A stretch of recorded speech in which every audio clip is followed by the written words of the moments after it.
Israel মার্কিন আগ্রাসনের জেরে হরমুজ প্রণালী বন্ধ করে দিয়েছে ইরান, আর তাতেই বিপাকে পড়েছেন বাংলাদেশের ব্যবসায়ীরা। গুরুত্বপূর্ণ এ নৌপথ দিয়ে আসছে না জ্বালানি। কাতার, ওমান সহ মধ্যপ্রাচ্যের কয়েকটি দেশে এখন পাঠানো যাচ্ছে না রপ্তানি পণ্য। উড়োজাহাজও চলাচল বন্ধ থাকায় এসব দেশের সঙ্গে বাণিজ্য বন্ধ বাংলাদেশের, আর তাতেই লোকসানে পড়ার ঝুঁকিতে ব্যবসায়ীরা।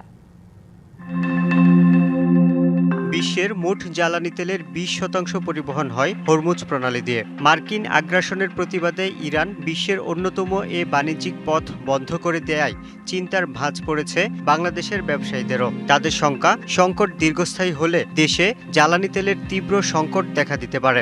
এই রুট বন্ধ হয়ে যাওয়ার কারণে কোনো জাহাজ এই রুট দিয়ে নেভিগেট করতে পারছে না, এবং যেটার ফলস্বরূপ আন্তর্জাতিক ব্যবসা বাণিজ্যে একটা বড় ধরনের আমরা প্রভাব দেখতে পাবো, এবং তেল রপ্তানি এবং এলএনজি রপ্তানির ক্ষেত্রে একটা বড় ধরনের নেগেটিভ ইম্প্যাক্ট পড়বে।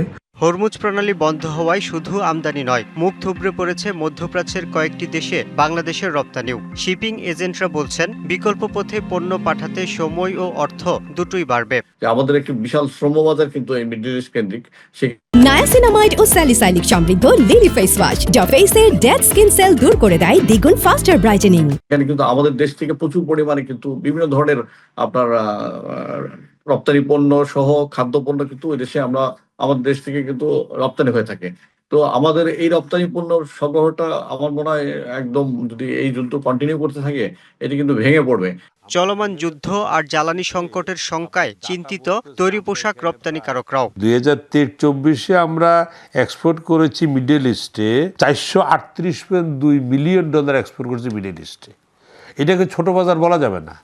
আর 2024 করছি 418.3।